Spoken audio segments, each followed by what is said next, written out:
La Fédération des fédérations sportives au Bénin, à savoir le Comité national olympique et sportif, à travers son président, en la personne de Julien Minavoa, dresse le profil des bénéficiaires de la bourse olympique en 2022. L'année 2022, selon ses dires, aura été une année où son institution s'est aussitôt mise à la tâche pour Paris 2024. Le Comité national olympique et sportif béninois a toujours un bilan positif parce que nous faisons toujours la politique de nos moyens. Du coup, nous savons que globalement, ce qui est de notre répertoire, c'est surtout de nous intéresser aux sportifs d'élite. Les sportifs d'élite, c'est-à-dire les sportifs qui, après 4 années de pratique de leur sport, en se soumettant aux différentes compétitions que font leurs fédérations respectives, arrivent à se qualifier pour que nous les conduisions en tant que Comité national olympique aux Jeux olympiques. En athlétisme, les deux, même si vous allez poser la question à n'importe quel Béninois qui connaisse l'actualité du sport au Bénin, ils vous donneront les noms. La première s'appelle Odile Aranwanou, celle qui aujourd'hui est double championne d'Afrique en heptathlon. L'heptathlon n'est pas un sport dont la composition est très bien connue par les populations béninoises, mais il s'agit d'un sport où le seul athlète est soumis aux épreuves de 7 différents sports.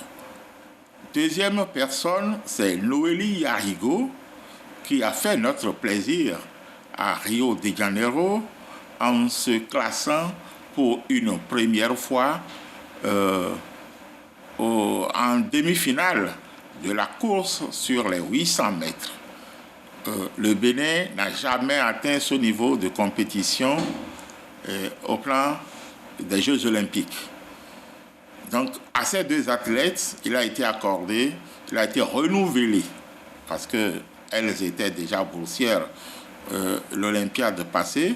On leur a renouvelé leur bourse pour leur permettre de mieux se préparer afin d'obtenir leur qualification pour les Jeux de Paris 2024.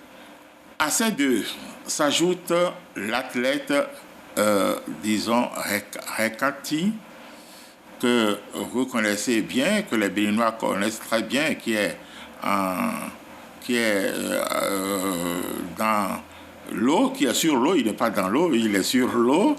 Il est sur le sport où il faut rester dans un bateau pour concourir. Lui aussi, sa bourse a été renouvelée.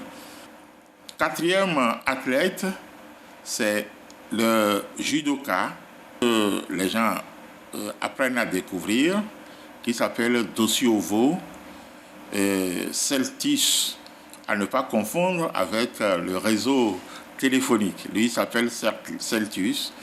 C'est lui qui nous a fait le plaisir de battre le 7e mondial, qui est un Allemand, à Rio, et qui nous avait donné beaucoup de motifs de rêve en 2016 à Rio. Nafisat Radi, qui faisait les 50 mètres nage libre et qui jusque-là n'a bénéficié de rien du tout de notre pays. Le dernier, c'est celle dont les Béninois entendent parler très peu, la fille du tennis. La fameuse Naoum. Vous connaissez le prénom? C'est Naoum Gloriana.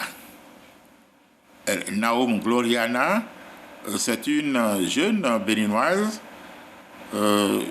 qui faisait feu de tout bois dans ce pays, dans les différentes compétitions sous-régionales et régionales.